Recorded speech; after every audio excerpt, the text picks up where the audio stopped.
ഇന്ന് നമ്മൾ നോക്കാൻ പോകുന്ന ടോപ്പിക് തെർമോമീറ്റർ ആണ്. തെർമോമീറ്റർ ടോപ്പിക്കിലെ 10 മാർക്കിൻ്റെ ചോദ്യങ്ങളും ഉത്തരങ്ങളും നോക്കാം. അതോടൊപ്പം അതിൻ്റെ ഒരു വിശകലനവും. പിന്നെ ഒരു കാര്യം നിങ്ങളോട് വെറുതെ ചോദിക്കുകയാണ്, എല്ലാവർക്കും PSC എക്സാം എഴുതുമ്പോൾ ഏറ്റവും കൂടുതൽ ബുദ്ധിമുട്ടുണ്ടാകുന്ന കാര്യം എന്താണ്? നെഗറ്റീവ് മാർക്ക് കൂടുതലായി വരുന്നതാണോ, അല്ലെങ്കിൽ സമയം തികയാതെ വരുന്നതാണോ, OMR ബബിൾ ചെയ്യുമ്പോഴുള്ള ബുദ്ധിമുട്ടാണോ? ആ കാര്യം നിങ്ങളെല്ലാവരും കമൻറ്റ് ചെയ്യാം. നമുക്കറിയാലോ ഏറ്റവും കൂടുതൽ ആളുകൾക്ക് എന്താണ് വരുന്നതെന്ന്. കോമൺ ആയിട്ട് വരുന്ന ഇഷ്യൂ എന്താണെന്ന് ജസ്റ്റ് ഒന്ന് വെറുതെ അറിഞ്ഞിരിക്കാമല്ലോ. നമുക്ക് നമ്മളെ ക്ലാസ്സിലേക്ക് കിടക്കാം. ആദ്യത്തെ ചോദ്യം, താപനില അളക്കാൻ ഉപയോഗിക്കുന്ന പ്രധാന ഉപകരണം ഏതാണ്? താപനില അളക്കാൻ ഉപയോഗിക്കുന്ന പ്രധാന ഉപകരണം നമ്മൾ പണ്ട് മുതലേ പഠിച്ചു വരുന്നതാണ്. ആൻസർ ചെയ്യുക എല്ലാവരും. ഉത്തരം ഓപ്ഷൻ ബി, തെർമോമീറ്റർ. വസ്തുക്കളുടെയോ അന്തരീക്ഷത്തിൻ്റെയോ താപനില കൃത്യമായി അളക്കാൻ ഉപയോഗിക്കുന്ന ഉപകരണമാണ് തെർമോമീറ്റർ. ചോദ്യം ഇതായിരുന്നു, താപനില അളക്കാൻ ഉപയോഗിക്കുന്ന പ്രധാന ഉപകരണം തെർമോമീറ്റർ. രണ്ടാമത്തെ ചോദ്യം, സാധാരണ തെർമോമീറ്ററുകളിൽ ദ്രാവകമായി ഉപയോഗിക്കുന്നത് എന്താണ്? സാധാരണ തെർമോമീറ്ററുകളിൽ ദ്രാവകമായി ഉപയോഗിക്കുന്നത്. Answer option C, mercury. സാധാരണ തെർമോമീറ്ററുകളിൽ ദ്രാവകമായി ഉപയോഗിക്കുന്നത് മെർക്കുറി. ചൂടേൽക്കുമ്പോൾ മെർക്കുറി ഒരേ അളവിൽ വികസിക്കുന്നു. കൂടാതെ ഇത് തിളങ്ങുന്നതായതുകൊണ്ട് ട്യൂബിലൂടെയുള്ള ഇതിൻ്റെ ഉയർച്ച എളുപ്പത്തിൽ കാണാനും സാധിക്കും. മെർക്കുറി ഉപയോഗിക്കുന്നതിനുള്ള കാരണമാണ് പറഞ്ഞത്. അടുത്ത ചോദ്യം, മെർക്കുറിക്ക് പകരം ഡിജിറ്റൽ തെർമോമീറ്ററുകളിൽ താപനില അളക്കാൻ ഉപയോഗിക്കുന്നത് എന്താണ്? മെർക്കുറിക്ക് പകരം ഡിജിറ്റൽ തെർമോമീറ്ററുകളിൽ താപനില അളക്കാൻ ഉപയോഗിക്കുന്നത്. ആൻസർ ഓപ്ഷൻ എ, സെൻസറുകൾ. ഡിജിറ്റൽ തെർമോമീറ്ററുകളിൽ മെർക്കുറിക്ക് പകരം ചൂടിനനുസരിച്ച് പ്രതിരോധം മാറുന്ന തെർമിസ്റ്ററുകൾ എന്ന ഇലക്ട്രോണിക് സെൻസറുകളാണ് ഉപയോഗിക്കുന്നത്. സെൻസറിൻ്റെ പേര് തെർമിസ്റ്ററുകൾ. മെർക്കുറിക്ക് പകരം ഡിജിറ്റൽ തെർമോമീറ്ററിൽ താപനില അളക്കാൻ ഉപയോഗിക്കുന്നത് സെൻസറുകളാണ്. അടുത്ത ചോദ്യം, മനുഷ്യ ശരീരത്തിലെ താപനില അളക്കാൻ ഉപയോഗിക്കുന്ന പ്രത്യേക തെർമോമീറ്റർ ഏതാണ്? മനുഷ്യ ശരീരത്തിലെ താപനില അളക്കാൻ ഉപയോഗിക്കുന്ന തെർമോമീറ്റർ. ഉത്തരം വരുന്നത് ഓപ്ഷൻ ബി ആണ്, ക്ലിനിക്കൽ തെർമോമീറ്റർ. ഡോക്ടർമാരും നമ്മൾ വീടുകളിലും പനി അളക്കാൻ ഉപയോഗിക്കുന്നത് ക്ലിനിക്കൽ തെർമോമീറ്റർ ആണ്. ഇവയിൽ സാധാരണയായി 35 ഡിഗ്രി സെൽഷ്യസ് മുതൽ 42 ഡിഗ്രി സെൽഷ്യസ് വരെയുള്ള താപനിലയാണ് രേഖപ്പെടുത്തിയിരിക്കുക.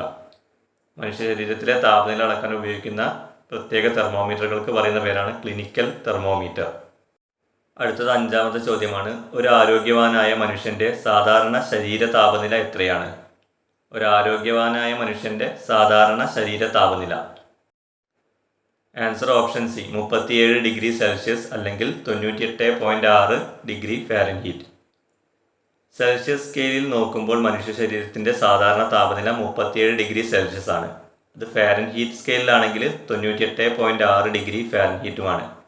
അതൊന്ന് ഓർത്ത് വെക്കണം, രണ്ടും ഓർത്ത് വെക്കണം, ചിലപ്പോൾ ഓപ്ഷനിൽ വരും. സെൽഷ്യസിൽ 37 ഡിഗ്രി സെൽഷ്യസും ഫാരൻഹീറ്റിലാണെങ്കിൽ 98.6 ഡിഗ്രി ഫാരൻഹീറ്റും. ആരോഗ്യവാനായ മനുഷ്യൻ്റെ സാധാരണ ശരീര താപനില. ഒരു ദിവസത്തെ ഏറ്റവും കൂടിയതും കുറഞ്ഞതുമായ താപനില അളക്കാൻ ഉപയോഗിക്കുന്ന തെർമോമീറ്റർ ഏത്? ഒരു ദിവസത്തെ ഏറ്റവും കൂടിയതും കുറഞ്ഞതുമായ താപനില അളക്കാൻ ഉപയോഗിക്കുന്ന thermometer. Answer option C, 6S maximum minimum thermometer. ഇത് നിങ്ങൾ കേട്ടിട്ടുണ്ടാവില്ല ഈ തെർമോമീറ്റർ. ബാക്കി clinical thermometer, laboratory thermometer, digital thermometer ഒക്കെ കേട്ടിട്ടുണ്ടാവും. 6S maximum minimum thermometer. കാലാവസ്ഥാ നിരീക്ഷണ കേന്ദ്രങ്ങളിൽ 24 മണിക്കൂറിലെ ഏറ്റവും ഉയർന്ന താപനിലയും ഏറ്റവും താഴ്ന്ന താപനിലയും രേഖപ്പെടുത്താൻ ഈ തെർമോമീറ്ററാണ് ഉപയോഗിക്കുന്നത്. പേരൊന്ന് ഓർത്ത് വെച്ചോ, 6S മാക്സിമം മിനിമം തെർമോമീറ്റർ. ഒരു ദിവസത്തെ ഏറ്റവും കൂടിയതും കുറഞ്ഞതുമായ താപനില അളക്കാൻ ഉപയോഗിക്കുന്ന തെർമോമീറ്റർ. അടുത്ത ചോദ്യം, മെർക്കുറി തെർമോമീറ്റർ കണ്ടുപിടിച്ച ശാസ്ത്രജ്ഞൻ ആര്? മെർക്കുറി തെർമോമീറ്റർ കണ്ടുപിടിച്ചതാര്? Answer option B, Daniel Gabriel Fahrenheit. നമ്മൾ കേട്ടിട്ടുണ്ടാവും ഫാരൻഹീറ്റ്. 1714 ഡച്ച്, ജർമ്മൻ, പോളിഷ് ഭൗതിക ശാസ്ത്രജ്ഞനായ ഡാനിയൽ ഗബ്രിയൽ ഫാരൻഹീറ്റ് ആണ് ആദ്യമായി വിശ്വസനീയമായ മെർക്കുറി തെർമോമീറ്റർ വികസിപ്പിച്ചെടുത്തത്. മെർക്കുറി തെർമോമീറ്റർ കണ്ടുപിടിച്ച ശാസ്ത്രജ്ഞൻ ഡാനിയൽ ഗബ്രിയൽ ഫാരൻഹീറ്റ്. അടുത്തത് എട്ടാമത്തെ ചോദ്യം, വളരെ തണുപ്പ് കൂടിയ പ്രദേശങ്ങളിൽ, ഉദാഹരണത്തിന് ആർട്ടിക് പ്രദേശം, താപനില അളക്കാൻ മെർക്കുറിക്ക് പകരം ആൽക്കഹോൾ തെർമോമീറ്റർ ഉപയോഗിക്കുന്നത് എന്തുകൊണ്ട്? തണുപ്പ് കൂടിയ പ്രദേശങ്ങളിൽ മെർക്കുറിക്ക് പകരം ആൽക്കഹോൾ തെർമോമീറ്റർ ഉപയോഗിക്കുന്നത് എന്തുകൊണ്ട്? ആൻസർ ഓപ്ഷൻ സി, ആൽക്കഹോളിൻ്റെ ഫ്രീസിംഗ് പോയിന്റ് വളരെ കുറവാണ്, ഏകദേശം 114 ഡിഗ്രി സെൽഷ്യസ്. അതാണ് കാരണം. മെർക്കുറി -39 ഡിഗ്രി സെൽഷ്യസിൽ ഫ്രീസാകും. എന്നാൽ ആൽക്കഹോള് -114 ഡിഗ്രി സെൽഷ്യസ് വരെ ദ്രാവകമായി തുടരും. അതുകൊണ്ട് അതിശൈത്യമുള്ള സ്ഥലങ്ങളിൽ ആൽക്കഹോൾ തെർമോമീറ്ററാണ് അനുയോജ്യം. അപ്പോൾ വളരെ തണുപ്പ് കൂടിയ പ്രദേശങ്ങളിൽ ആൽക്കഹോൾ തെർമോമീറ്റർ ഉപയോഗിക്കുന്നതിനുള്ള കാരണമാണ് പറഞ്ഞിരിക്കുന്നത്. ആൽക്കഹോളിൻ്റെ ഫ്രീസിംഗ് പോയിന്റ് വളരെ കുറവാണ്, -114 ഡിഗ്രി സെൽഷ്യസ്. മെർക്കുറീൻ്റെ ഓർത്ത് വെക്കുക -39 ഡിഗ്രി സെൽഷ്യസ്. ക്ലിനിക്കൽ തെർമോമീറ്ററിലെ കുഴലിനുള്ളിലുള്ള ചെറിയ വളവ് എന്തിനാണ് സഹായിക്കുന്നത്? ക്ലിനിക്കൽ തെർമോമീറ്ററിലെ കുഴലിന് ഉള്ളിലുള്ള ചെറിയ വളവ്, കിങ്ക് അല്ലെങ്കിൽ കോൺസ്ട്രിക്ഷൻ, എന്തിനാണ് സഹായിക്കുന്നത്? ആൻസർ വരുന്നത് ഓപ്ഷൻ ബി, മെർക്കുറി പെട്ടെന്ന് താഴേക്ക് ഇറങ്ങി പോകാതിരിക്കാൻ.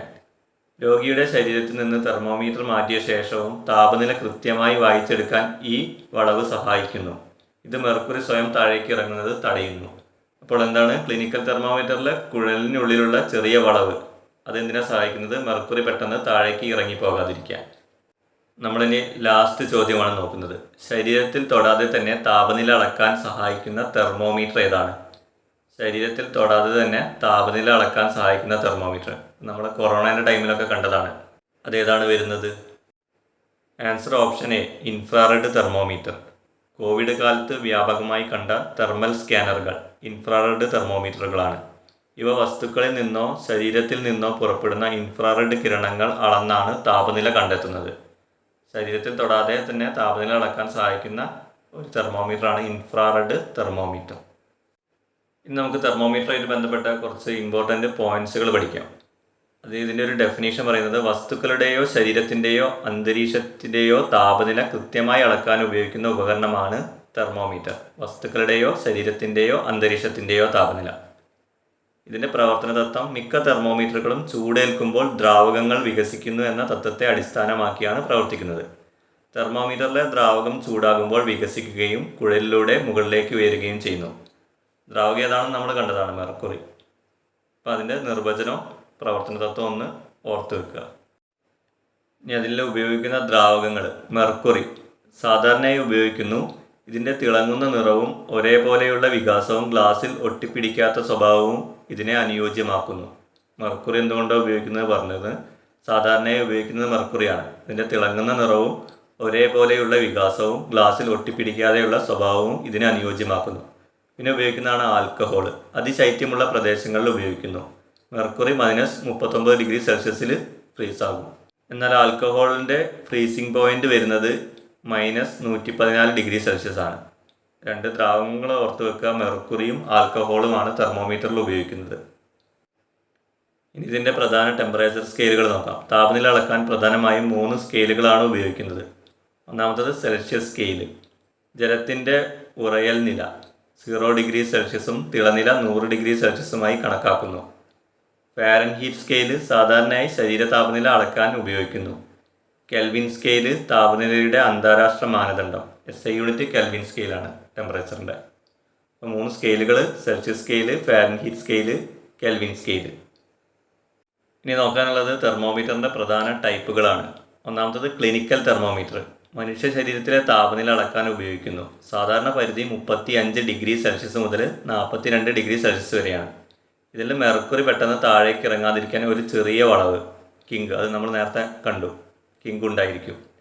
ഇനി ലാബോറട്ടറി തെർമോമീറ്റർ പരീക്ഷണശാലകളിൽ രാസവസ്തുക്കളുടെയും മറ്റും താപനില അളക്കാൻ ഉപയോഗിക്കുന്നു. സാധാരണ പരിധി 10 ഡിഗ്രി സെൽഷ്യസ് മുതൽ 110 ഡിഗ്രി സെൽഷ്യസ് വരെയാണ്. പിന്നെ വരുന്നത് ഡിജിറ്റൽ തെർമോമീറ്റർ. മെർക്കുറിയുടെ വിഷാംശം ഒഴിവാക്കാൻ ഇത് വ്യാപകമായി ഉപയോഗിക്കുന്നു. ഇതിൽ താപനില അളക്കാൻ ഇലക്ട്രോണിക് സെൻസറുകൾ ഉപയോഗിക്കുന്നു.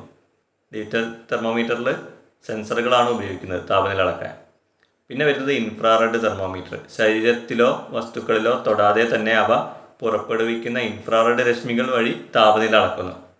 നമ്മൾ പറഞ്ഞു കൊറോണ സമയത്തൊക്കെ ശരീരത്തിൻ്റെ താപനില അളക്കാൻ ഉപയോഗിച്ചത് ഇൻഫ്രാറെഡ് തെർമോമീറ്ററാണ്. പിന്നെ ഒരു തെർമോമീറ്ററും കൂടി ഓർത്ത് വെക്കുക, നമ്മൾ നേരത്തെ പഠിച്ചതാണ് 6S തെർമോമീറ്റർ. അതെന്തിനാന്ന് അവിടെ പറഞ്ഞിട്ടുണ്ട്, അത് നോക്കി വെക്കുക.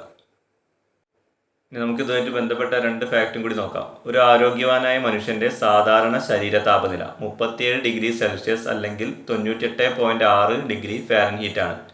ആദ്യമായി വിശ്വസനീയമായ മെർക്കുറി തെർമോമീറ്റർ വികസിപ്പിച്ചത് ഡാനിയൽ ഗബ്രിയൽ ഫാരൻഹീറ്റ് ആണ് 1714. ഇത്രയും പോയിന്റുകളാണ് നമുക്ക് പ്രധാനമായിട്ടും നോക്കാനുള്ളത് തെർമോമീറ്റർ എന്ന ഭാഗത്ത് നിന്ന്. പിന്നെ ഞാൻ ക്ലാസ് എടുക്കുമ്പോൾ ക്വസ്റ്റ്യൻ 2 പ്രാവശ്യം വായിക്കുന്നുണ്ട്. അതുപോലെ നിങ്ങളും പരീക്ഷയ്ക്ക് ക്വസ്റ്റ്യൻ നല്ല രീതിയിൽ വായിച്ച് നോക്കണം. ചിലത് തെറ്റായ പ്രസ്താവനകൾ ചോദിക്കും, ശരിയായ പ്രസ്താവനകൾ ചോദിക്കും. അപ്പം കറക്റ്റ് ക്വസ്റ്റ്യൻ നോക്കിയിട്ട് ആൻസർ എഴുതുക. പിന്നെ ആരും ടെൻഷൻ അടിക്കേണ്ട കാര്യമില്ല. സ്പെഷ്യൽ ടോപ്പിക്ക് ഞാൻ കഴിയുന്ന രീതിയിൽ മാക്സിമം എടുത്തു തരാം. പിന്നെ ഞാൻ എടുക്കുന്ന ക്ലാസ്സിൽ നിന്ന് മാത്രമേ ക്വസ്റ്റ്യൻ വരുന്നൊന്നും പറയുന്നില്ല. നിങ്ങൾ മാക്സിമം റെഫർ ചെയ്യാൻ പറ്റുന്നതൊക്കെ റെഫർ ചെയ്യുക. ഇന്നത്തെ ക്ലാസ് ഞാനിവിടെ അവസാനിപ്പിക്കുകയാണ്. എല്ലാവരും ഇഷ്ടപ്പെട്ടാൽ ക്ലാസ്സിനൊന്ന് ലൈക്ക് അടിക്കണേ. കൂടുതൽ എനർജിയോടെ നമുക്ക് അടുത്ത ക്ലാസ്സിൽ കാണാം. താങ്ക്